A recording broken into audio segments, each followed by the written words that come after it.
Super Mario Bros. 2. Not a real big fan of the new Super Mario Bros. Series. I know that they were like reboots of the original games with some updated mechanics, but for some reason, I just find them really slow. I don't know why, but I do. This one's probably the best one out of them all. Tenkai Knight's Brave Battle. It's a robot fighting game. Shin Megami Tensei. Devil Survivor 2 Record Breaker. Why do they give these games such long-ass names? I don't know, but it's a thing. This is the big box version. It comes with a music CD soundtrack and a set of decals. Whoopee! Remember earlier when I brought up that Metroid 2 The Return of Samus had a remake? Well, Metroid Samus Returns Special Edition. Not only is there a 3D enhanced complete remake of Metroid 2 on here, but it also comes with the soundtrack CD, which is amazing because this game has awesome music. They introduced some new mechanics. I'm still not sure how I feel about them, but you get used to it. Like, there is a counter move that you can do where if an enemy charges you, you can like punch them and it stuns them, and then you can basically kill them with one shot instead of unloading your gun at them. It is 2D Metroid at its finest. I love it. As far as I'm concerned, this blows Metroid 2 away. Every once in a while, I do get a copy of something from Limited Run Games, but it's really few and far between since I basically would rather have it for the PS4. But I did get Demo, The Last Recital. I haven't opened it yet. I can't say what kind of game it is, but it looks like a visual novel that has music elements to it. Silent Hill, Book of Memories. I wanted to get this one because it was developed by WayForward of all companies. This one does get a lot of crap for some reason because it strays from the normal Silent Hill formula, where now it's like a top-down dungeon crawl type of game. I do think the Silent Hill games either need a reboot or needed to start going off in different directions, and as far as I was concerned, this one sounded really, really appealing to me, so I gave it a shot. Ys, Memories of Salsida. I love the Ys series, so I want to get them all, so had to have it. For some reason, Odin Sphere Leaf Thracier has become like this really weird hot commodity. I don't know why. All of a sudden, GameStop started like jacking the price up on them. It is a remake of Odin Sphere, which was a PS2 game, which is awesome, by Vanillaware. Love their art style. If you've played Dragon's Crown, you know what I'm talking about. So some story elements were fixed, some play style elements were fixed, so it's the best version of this game you're going to get, and playing it on the go, rad as hell. And then this last one was a gift from Radical Reggie. Rayman Legends. I do own this for the PS4. I plan on getting it for the Switch because they have like the complete version available for that console. But being able to play it on the go, yes sir. One of the best side-scrolling platformers ever. Thank you very much, Reggie. I'm getting to the end of what I want to collect for the Wii U. I have maybe 5 more games I want to get for the Wii U, and then I'm done with it. Minecraft Story Mode, The Complete Adventure. This was by Telltale Games. It's like one of those point-and-click adventure games that they're well known for, just done with the Minecraft universe, so sounds kind of cool. I'll probably check it out, even though I'm not a fan of Minecraft at all. You son of a bitch! Paper Mario Color Splash. It's another in the long line of Paper Mario games. This one's okay. The Smurfs 2. Not because I'm a fan of the Smurfs, which I'm not, nor did I see the movie that this is based on. I wanted this because it was developed by WayForward. I don't expect much from it, though. WayForward also developed Adventure Time, Explore the Dungeon, because I don't know. I have this also for the 3DS. It's a fun little dungeon crawly RPG. A lot of the games that were developed by Nintendo for the Wii U are still $60. I don't know why. It's a dead console. I'm sure that the stores would love to clear these things out so that they can make way for more Switch stuff, but for some reason they're holding firm on the prices. Black Friday was actually, as of filming this video, yesterday. So I found this game that I've been putting off buying forever because I don't want to pay $60 for it. I got it for $25. Splatoon. I haven't played it yet. I just got this yesterday, so I'll check it out. And it's amiibo enhanced, but that ain't happening.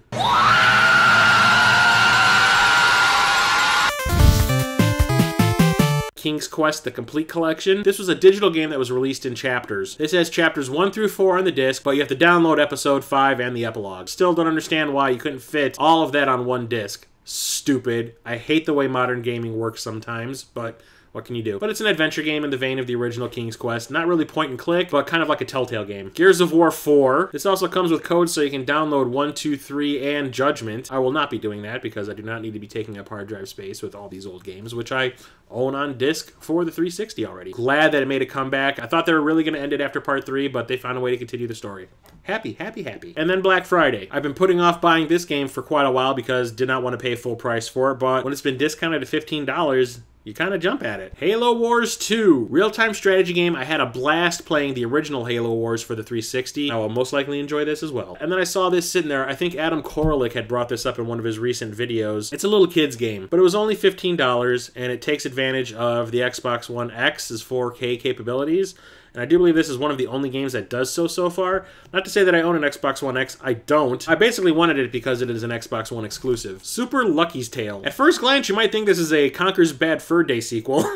It is not. It's a 3D platformer, sort of like Banjo-Kazooie from what I understand.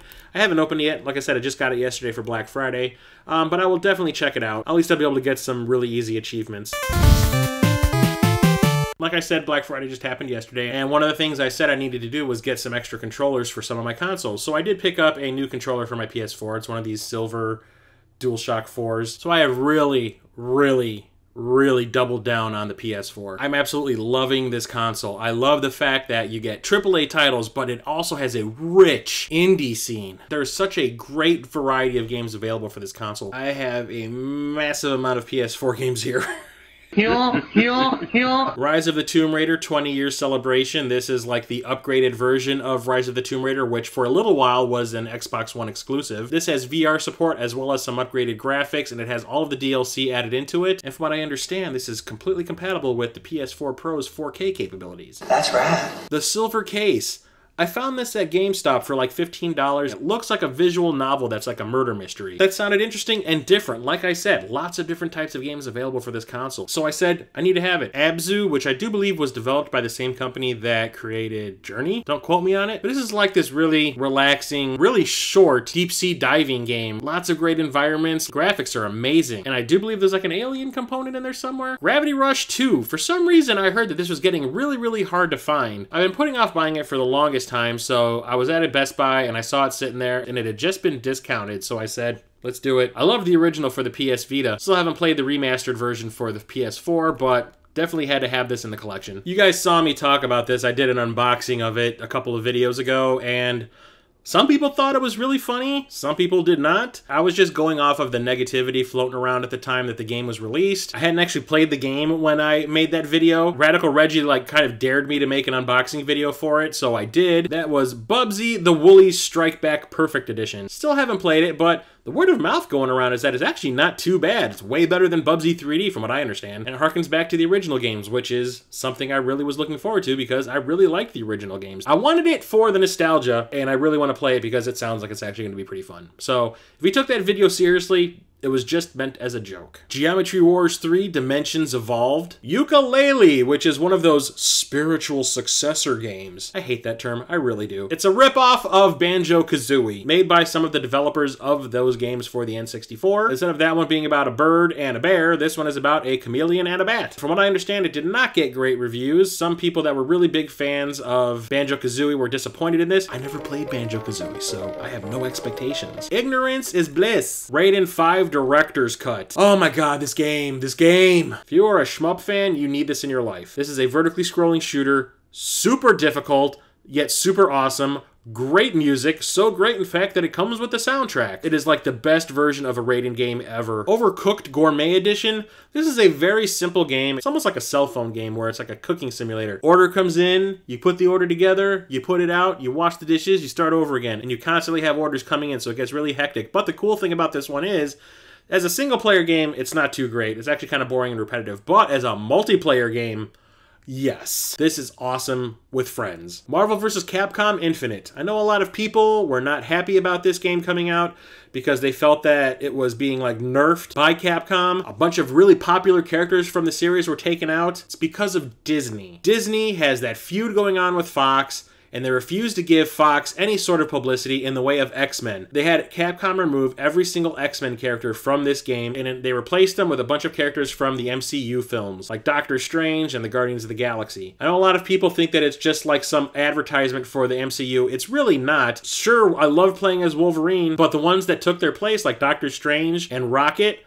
they're great, and they are super fun to play. There's a story mode, it's awesome, it's fun, it's kind of like playing Mortal Kombat X, and it's just as fast and hectic as ever. This is a great game, although I'm not a fan of the fact that there's still going to be like character packs out there. I don't know why I bought this off the bat. Oh, I remember. Amazon Prime gave me a really good discount on it, so I ordered it. If you're a fighting fan and a fan of the Marvel vs. Capcom series, you need to play this. Just like King of the Fighters 14. Huge roster of characters. I'm not sure if this is the most amount of characters they've ever had, but I love the King of Fighters. I love all the different characters from all the different SNK fighting games. And there's new characters that are getting added all the time for free. I got the really cool Steelbook version, but it's a PS4 exclusive, rad as hell. And another Warhammer game, The End Times Vermintide. But it looks like a third-person action action game. I haven't played it yet, just recently got this. Collect all the Warhammer things, because yes. I don't actually play the tabletop game, but when it comes to video games, I got it covered. F&A, Cotton, F&A! Undertale got a physical release. Fangamer release, like a limited edition version that came with a big box and a bunch of goodies, or you can just get the standard release. It came with this little Nyan Cat looking thing. This is a game I've been wanting to play for a long time, but like I've said plenty of times before, I'm not a fan of digital games. I will not download anything unless it is something that I am so desperate to play I have no other choice but to download it. I figured because everyone releasing the digital games on physical media at some point, it was going to come out.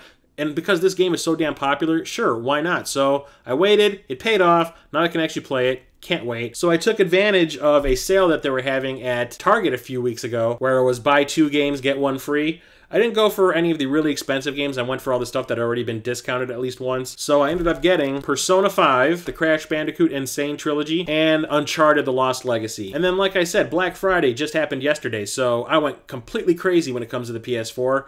A lot of games that were $60 were downgraded to half off or even $15 at Target. Wolfenstein 2, The New Colossus. I still haven't played Wolfenstein 1 for the PS4 or its little spin-off game, The New Order and the Old Blood, but I love some Wolfenstein. I love first-person shooters. I'm going to play all 3 of them in a row. South Park: The Fractured Butthole. Say that real fast. Wordplay. This is a sequel to The Stick of Truth, which I thought was a fantastic beginner's-style RPG, but instead of that one making fun of fantasy games, this one is all about, like, superheroes. Can't wait to try this out. It looks like a ton of fun. Knack 2. Never played the original Knack. Everyone was giving it shit when it came out because it was a launch game, people. Of course it was going to be kind of goofy and just basically to show off what the PS4 can do. You play as this little character who can, like, make himself bigger by attaching things to him. I always wanted to try Knack. Never had a chance. I still haven't bought it, so I'll probably pick that up. Super cheap, I'm sure, before I play this one. Prey, which is another first-person shooter by Bethesda. Last year they released Doom. It was awesome.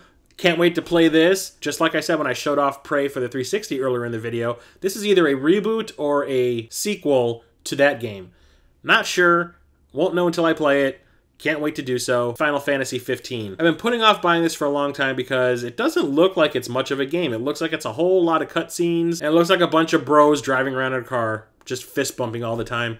But you know what? I got it for $15. I'll try it out, see what it's all about. I understand that a lot of the DLC is for free. Guacamelee Super Turbo Championship Edition. This was a digital game. Did not download it, but I wanted to play it because I love Metroidvania games, and this is that, except you play as a luchador. It got a physical edition. I can't remember who I got this from, but I remember seeing it advertised on Facebook, and I checked it out, and I think within a week of ordering it, it showed up at my doorstep. I can't wait to try this one out. It looks fantastic. Axiom Verge. I think this came out 2 years ago, and I've been waiting patiently to be able to play this one because I was not going to download it. It was a digital-only game. I kept on checking out Thomas Happ's website, hoping for some sort of an announcement that it was going to be coming out as a physical release because it's a Metroidvania-style game, and I love those types of games, and plus this looked so much like an updated version of Metroid. 8-bit/16-bit style graphics. I've heard the soundtrack. I actually own it on vinyl. I liked it so much, I bought it before I even played the damn game. And then I saw finally that it was going to be coming out, and there was going to be like a Wii U version. That ended up getting canceled. They say it still might happen. It probably won't. If it does, I might pick it up for that also, just to have it for the collection. But I said, if I'm going to get it, I'm going to get it for the PS4, and I got this Multiverse Edition that I pre-ordered from Amazon. It showed up. It is fantastic. I've been streaming it on Twitch lately. It is so much fun. PlayAsia has been releasing a lot of stuff consistently. I really haven't been buying a whole lot from them. Some of the games just look kind of like simple and not really worth the money, but I did pick up a few things like Area. This is the Collector's Edition. It looks like an action RPG that has some music elements to it. It sounds really fun. I'll check it out eventually. I haven't done so yet. I love the way the art looks, and I can't wait to play it. Alchemic Jousts. This is the limited edition. Comes with a soundtrack. I haven't tried it yet, but I watched some video, and you're on one side of the screen, the player's on the other. They have to protect their home, and they have to go and attack, and you have a whole bunch of power-ups at the bottom of the screen that you have to, like, tap to activate. And that's what reminds me of, like, one of these cell phone games. If you played, like, the new South Park Phone Destroyer game, it's kind of like that. As a single-player game, it didn't seem that interesting, but it is multiplayer, and that's where it's at. So I really can't wait to try this out with some friends. And now let's get into all of these limited run games releases. God damn. What's your profanity? And I have not opened a bunch of these, so I will not be able to comment on the gameplay or whatever it is. Neurovoider Limited Edition. It's a twin-stick shooter RPG, and that to me sounded fantastic. I'm definitely going to be opening this one up to try it out. Jotun Valhalla Edition. I do believe this one is an RPG. Wonder Boy The Dragon's Trap. Yes! The moment I heard that this was being developed for the PS4, and I do believe PC, I knew that there would be a physical release at some point. Limited run delivered in that aspect. I was so happy. Since this is a remake of a Master System game, the cover makes it look just like a Sega Master System game. I think that is fantastic. You have the option of playing either the remastered graphics or the classic graphics from the Master System, which is amazing. This one was one of the really hard ones to get through limited run. It sold out so fast. I tried to buy it through the morning sell-through. It got taken out of my cart, and I got kicked out of the website. Tried it again that afternoon, managed to get it. I was super thrilled. I love it. It is so much fun. Fury Definitive Edition, like Reggie said in the last pickups video, Fury is basically Boss Rush the game. As Divine Hearts. Down Phoenix, who when I was doing his podcast that I think he's discontinued, he said that this is like a cell phone RPG. I haven't played it yet, but on the back it looks like Final Fantasy 1. N++.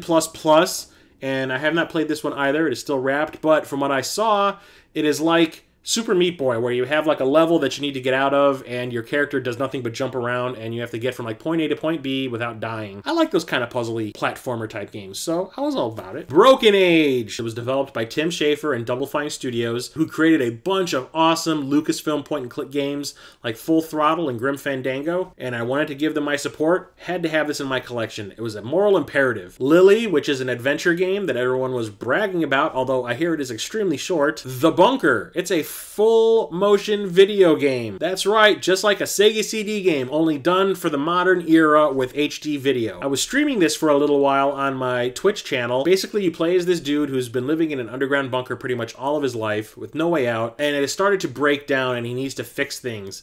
And as he's doing so, he starts to remember different aspects of things from his childhood as to why he's there, what happened, why he's trapped. It's pretty messed up. It's a lot of fun. It is a lot of QuickTime events, but it's a full motion video game. So what do you expect? Now it's story time when it comes to limited run games. So when The Bunker was released, it was released alongside another FMV game, one that was a remake of a game that came out for the Sega CD way back in the early 90s, Night Trap. I absolutely had to get this game because I loved it back in the day. I had it for the 3DO back in the day on top of the Sega CD. When I was in college, I took a psych class and we had to do a presentation on a topic at the end for our final.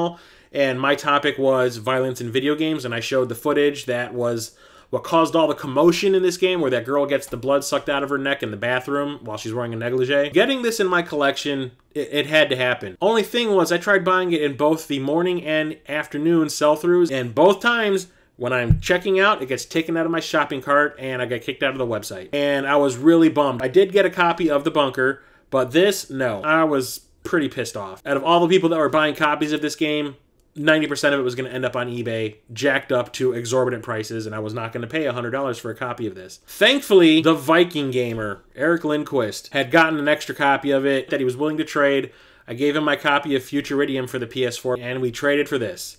I am so happy. Eric, you are awesome. Still haven't played it, though.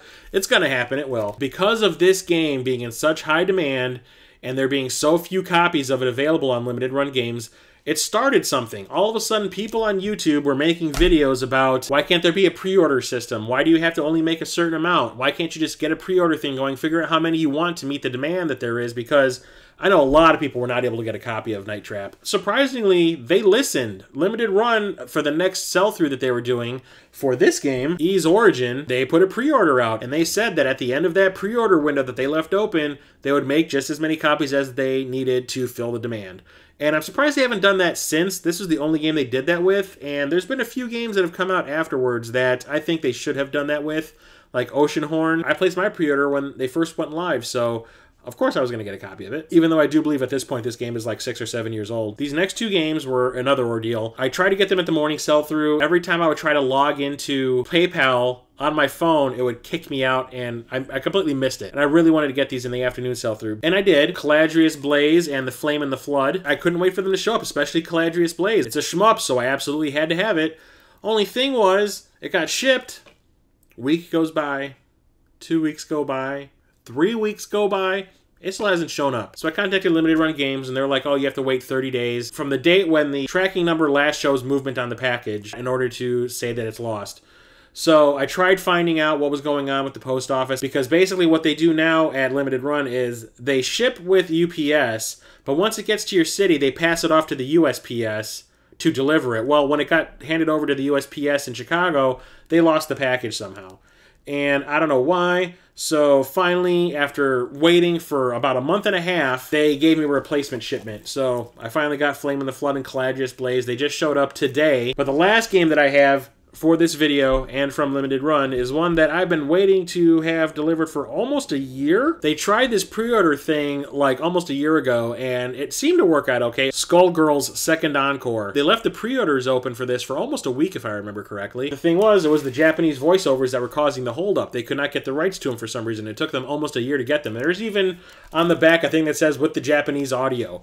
So they're making a really big deal about it. But this is a fighting game, a really popular one, obviously. It's part 2 of a series. I'll eventually crack it open and give it a shot. It seems kind of cool, and Radical Reggie swears by it. So me and him kind of share the same taste when it comes to fighting games, so it's going to happen.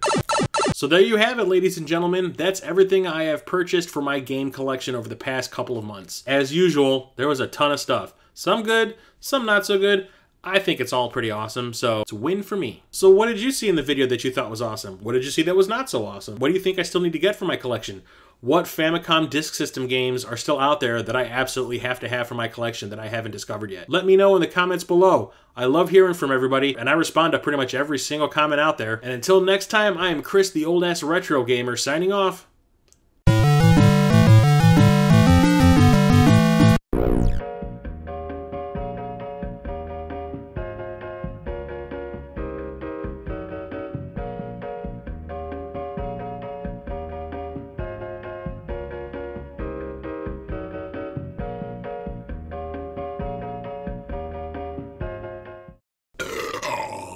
Because it's easier to do local multiplayer on a... Remember earlier I brought up that... Go back to the Game Boy. It's a third-person action RPG...